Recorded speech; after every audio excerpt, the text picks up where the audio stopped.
Praise the Lord, hallelujah. സർവശക്തനായ ദൈവം നമ്മളെ എല്ലാവരെയും സമർത്ഥമായിട്ട് അനുഗ്രഹിക്കട്ടെ എന്ന് പ്രാർത്ഥിക്കുന്നു. പ്രിയപ്പെട്ടവരെ, ഇന്ന് നമ്മൾ പഠിക്കുന്ന തിരുവചനം വിശുദ്ധ മത്തായിയുടെ സുവിശേഷം 11:28. അധ്വാനിക്കുന്നവരും ഭാരം വഹിക്കുന്നവരുമായ നിങ്ങൾ എല്ലാവരും എൻ്റെ അടുത്ത് വരുവിൻ, ഞാൻ നിങ്ങളെ ആശ്വസിപ്പിക്കാം. ഇന്ന് വിശുദ്ധ യൗസപിതാവിന്റെ തിരുനാളാണ്. തൊഴിലാളികളുടെ മധ്യസ്ഥനായ വിശുദ്ധ യൗസപിതാവ്. എല്ലാ തൊഴിലാളികളുടെയും മാതൃകയാണ് വിശുദ്ധ യൗസപിതാവ്.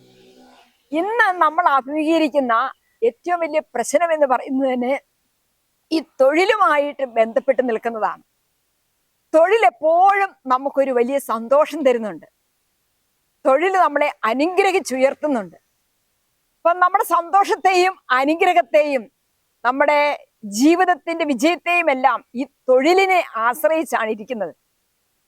അതുകൊണ്ട് തന്നെ പ്രിയപ്പെട്ടവരെ, ഇന്ന് ഒത്തിരി പേര് ഈ തൊഴിലുമായിട്ട് ബന്ധപ്പെട്ട് നിൽക്കുന്ന പ്രശ്നങ്ങളാല് ദുഃഖിതരാണ്, നിരാശരാണ്, സങ്കടപ്പെടുന്നവരാണ്.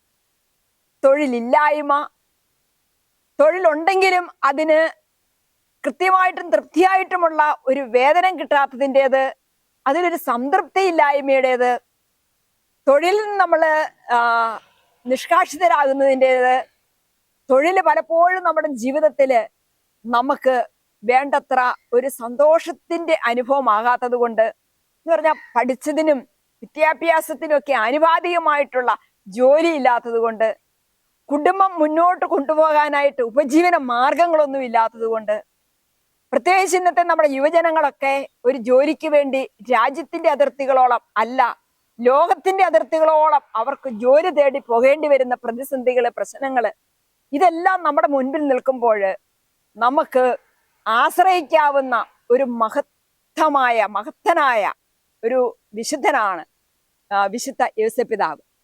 വിശുദ്ധ യൗസപിതാവിന്റെ മാധ്യസ്ഥം തേടി നമ്മൾ പ്രാർത്ഥിക്കണം. തൊഴിൽ ഒരു ശാപമല്ല, അനുഗ്രഹമാണ്. എല്ലാ തൊഴിലിനും അതിൻ്റെതായ ഒരു സഹന മനോഭാവമുണ്ട്. എന്നാൽ അതുപോലെ തന്നെ അതിലൊരു മഹത്വവുമുണ്ട്. നാം എന്ത് തൊഴിൽ ചെയ്യുന്നു എന്നുള്ളതല്ല നമ്മുടെ മഹത്വത്തിന്റെ നിദാനം, മറിച്ച് നമ്മൾ ചെയ്യുന്ന തൊഴില് എത്രത്തോളം ആത്മാർത്ഥതയോടും വിശ്വസ്തയോടും കൂടെ ചെയ്യാനായിട്ട് നമുക്ക് സാധിക്കുന്നുണ്ട് എന്നുള്ളതാണ് നമ്മുടെ മഹത്വം നിർണയിക്കുന്നത്.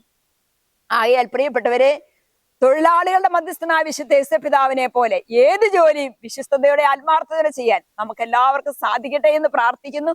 ആമേൻ, ഹല്ലേലൂയ.